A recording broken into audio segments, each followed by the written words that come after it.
when I dance. On that demon time, she might start her OnlyFans. Big B and that B stand for bands. If you wanna see some real ass, baby, here's your chance. I say left cheek, right cheek, drop it low with this swing. Texas up in this thing, put you up on this game. I be parking my frame, gang, gang, gang, gang. If you don't jump to put jeans on, baby, you won't feel my pain. Hello guys and girls, I haven't done a video on this channel for a while. Welcome back to Jazzy Jane. If you're still subscribed, you deserve a medal because I rarely post on this channel. So today I wanted to speak about possession. I know unless your name ends in Warren, if you understand that reference, I love you, then you probably won't really think much of this, or you won't maybe, unless you've had a relative that you perceive to have been possessed in the past. This won't really interest you very much. So I just wanted to speak about whether or not I believe that individuals, just get comfortable, who get possessed, bring it on themselves. Now I wanted to go over a few points. When abuse and addiction will start to decrease. Right, okay. I don't know what that means. So, do people who get possessed bring it on themselves? Now this is a very tricky question because a lot of you will be saying no. And I understand why you'd be saying no. It'd be the same for a lot of things. You'd think, why would anybody wish this on themselves? If you think about it, a lot of the people in possession cases are religious. When you are religious, religion, if we're speaking about Christianity, Islam, they are fear-based religions.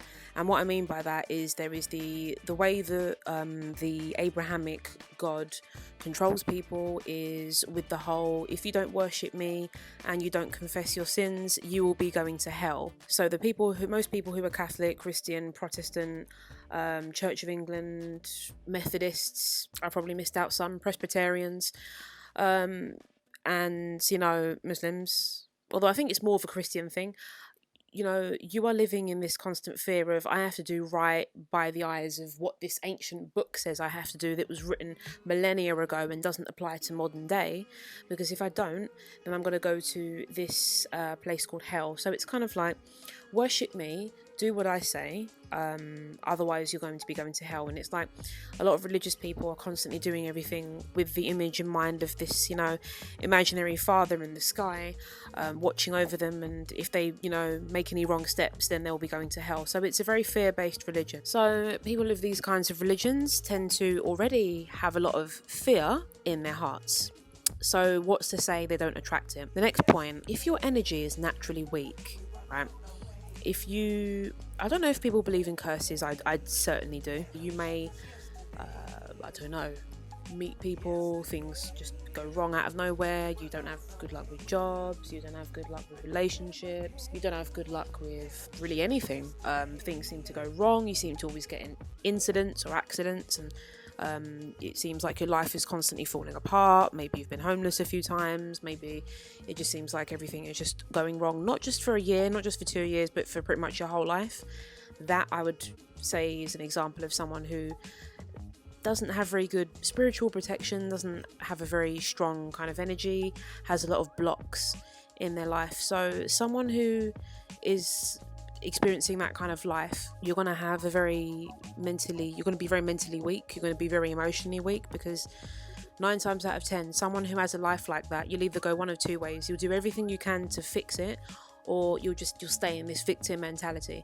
It's just an example, but someone like that, if you stay in a victim mentality, and you know, you might end up with something like depression. A lot of cases of possession, the individual already has depression, they already have a health problem, they already have some kind of weak disposition to begin with. For those of you who do believe in demons, like myself, maybe particular evil demons, because I've done my research, I know there are plenty good demons, and I know a lot of audiences are not going to understand what I mean by that, but trust me, read the Ars Goetia, there's lots of good demons. But as for the bad demons, if somebody is already weak, emotionally, physically, then it's in certain demons' natures to prey on that and to weaken you further and to inhabit their body, either through you subconsciously or unintentionally inviting them in, through you dabbling in a dangerous book or a dangerous ritual, or messing around with a Ouija board and not being polite and just taking the piss, in that scenario, because something like a Ouija board, it's not something to be taken lightly. It's not something to do and then go, yeah, fuck you. No. So if you naturally already have a weak disposition, if you have health issues that already exist, if you put yourself into positions where you're kind of messing with things you don't know what you're messing with, you're kind of attracting it. You know, if you're naturally a weak person, that's a great host. That is a fantastic host.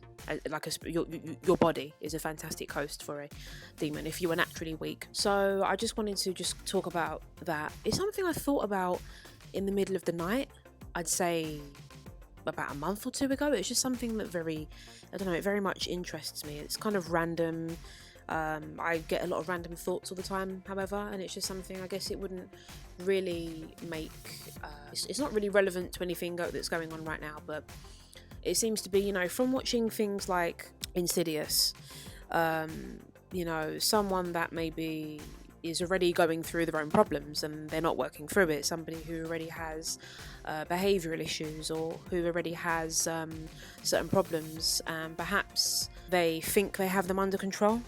They think they're fine, they think they're strong, they're not, and then demons come along, get in the mix, and then that's when people think, oh, so now this person has this problem, now this person has that problem. But most likely the case was, before that demon even inhabited that individual's body, that person already had those issues, but they were swept under the rug sort of thing and not dealt with. That's why it's so important to deal with your problems and face things head on. Even less people do that than I would like. So I just wanted to speak about that. What do you guys think in the comments? What do you think? Do you think that people bring possession... I can't even speak. Do you think that people who get possessed bring it on themselves? Do you not think that? You know, do you think they attract it with their fear, with the lies they're told in church, in any place of worship? Because there's lots of fear-based teaching and religion and religious places. So I just wanted to just quickly touch on that. Let me know what you think. Let me know what you don't think. If you agree, that's fantastic. If you don't, that's fantastic. Leave a comment down below. Let's get the discussion going, like how I used to have on this channel. Okay, so that is it. Thank you very much for watching. I hope you've enjoyed this video. And that's all for today, folks. Bye for now.